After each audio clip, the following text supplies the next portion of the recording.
Big boss Malayalam season 6-ൽ ഏറ്റവും വിമർശനം കേൾക്കേണ്ടി വന്ന കോംബോ ആയിരുന്നു ഗബ്രിയുടെയും ജാസ്മിന്റെയും. സീസൺ തുടങ്ങിയപ്പോൾ മുതൽ രണ്ടുപേരും കോംബോ ആയിട്ടാണ് നിന്നത്. ബിഗ് ബോസിനകത്തും പുറത്തും ഈ കോംബോയ്ക്കെതിരെ വിമർശനം ഉയർന്നിരുന്നു.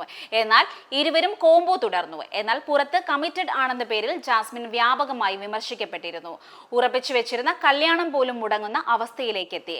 എന്നാൽ മത്സരത്തിന് ശേഷം ജാസ്മിനെയും ഗബ്രിയെയും ചേർത്ത് പിടിക്കുകയാണ് ആരാധകർ. പൊതുപരിപാടികളിലും ഉദ്ഘാടന വേളകളിലുമൊക്കെ ജാസ്മിൻ ഗബ്രി എന്ന ജോഡിയായിട്ടാണ് താരങ്ങൾ എത്താറുള്ളത്. ഇരുവരും ജീവിതത്തിലും ഒന്നിക്കണമെന്ന് ആഗ്രഹമുള്ളവരുണ്ട്. എങ്കിലും സുഹൃത്തുക്കളായി തുടരുകയാണെന്നാണ് രണ്ടാളും പറയുന്നത്. ഒന്നിച്ച് യാത്ര ചെയ്യുന്നതിന്റെയും ഒരുമിച്ച് സമയം പങ്കിടുന്നതിന്റെയും എല്ലാം വീഡിയോ ഇരുവരും ഇടയ്ക്കിടെ പങ്കിടാറുണ്ട്. ആരാധകർ ഇഷ്ടത്തോടെ വിളിക്കുന്ന ജബ്രി വീഡിയോകൾ വളരെ പെട്ടെന്നാണ് വൈറലാകാറുള്ളത്.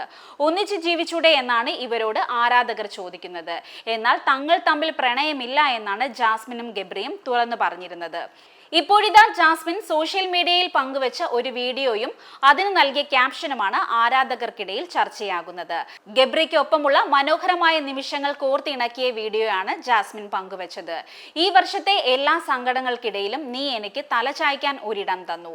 ഈ വർഷം എനിക്ക് സംഭവിച്ച ഏറ്റവും നല്ല കാര്യം നീയാണ്, യു ഇഡിയറ്റ് എന്നാണ് ജാസ്മിൻ വീഡിയോയ്ക്കൊപ്പം പങ്കുവച്ച ക്യാപ്ഷൻ. നിരവധി പേരാണ് ഈ വീഡിയോയ്ക്ക് കമന്റുമായി എത്തുന്നത്. എന്നും ഇതുപോലെ ഒരുമിച്ചുണ്ടാകാൻ ഈശ്വരൻ അനുഗ്രഹിക്കട്ടെ. രണ്ടുപേരും നന്നായി പ്രാർത്ഥിക്കൂ. നിങ്ങൾ ആഗ്രഹിക്കുന്നത് എന്താണോ അത് സാധിക്കട്ടെ.